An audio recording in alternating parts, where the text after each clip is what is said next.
क्या आपको पता है दी आनंद बख्शी साहब फिल्म इंडस्ट्री में एक सिंगर बनने आए थे, कंपोजर बनने आए थे, लेकिन शायद तकदीर को ये मंजूर नहीं था और इसलिए वो बने अपने दौर के one of the most famous lyricist, जो अपने काम की वजह से हमेशा हमेशा के लिए अमर हो गए। लेकिन वो जो गाने की इच्छा थी ना, वो हमेशा रही। मोम की गुड़िया नाम की एक फिल्म आई थी जिसमें उन्होंने एक गाना गाया, लेकिन ये फिल्म रिलीज होने के एक हफ्ते के अंदर अंदर सिनेमाघरों से उतार ली गई। गाना थोड़ा सा चला पर फिल्म नहीं चली और इसी के बाद एक समझ लीजिए एक जोक सा बन गया कि अगर किसी प्रोड्यूसर को अपनी फिल्म हफ्ते भर के अंदर अंदर सिनेमाघरों से उतरवानी है तो आनंद बख्शी साहब से गाना गवा लीजिए। खैर, अब इसके बाद कुछ लोग थे जिनको आनंद बख्शी साहब की आवाज पर अब भी बहुत ज्यादा यकीन था और उनमें से एक थे पंचम दा। पंचम दा ने उनसे शोले में एक गाना गवाया, लेकिन जब फिल्म रिलीज हुई तो उस गाने को उस फिल्म में जगह नहीं मिली और इस वजह से एक बार फिर से लोगों के सामने आनंद बख्शी साहब की आवाज उस पैमाने पर नहीं आ पाई जिस पैमाने पर वो चाहते थे, क्योंकि वो गाना ही फिल्म में नहीं था।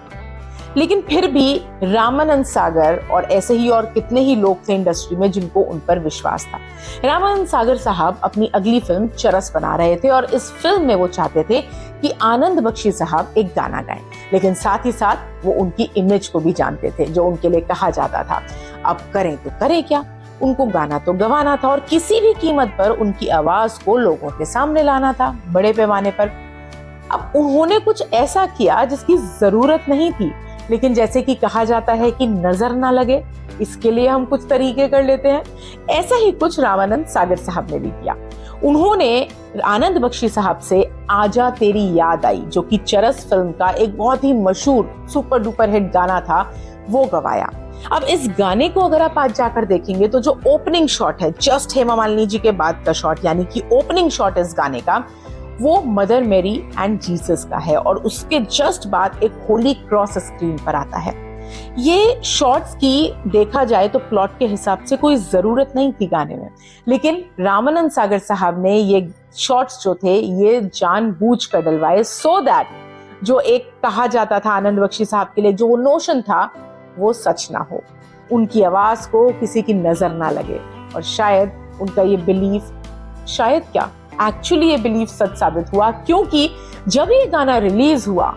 So rest is history. ये गाना बहुत बड़ा हिट साबित हुआ और लोगों के सामने आनंद बख्शी साहब की आवाज बहुत अच्छी तरह एक बड़े पैमाने पर फाइनली सामने आई।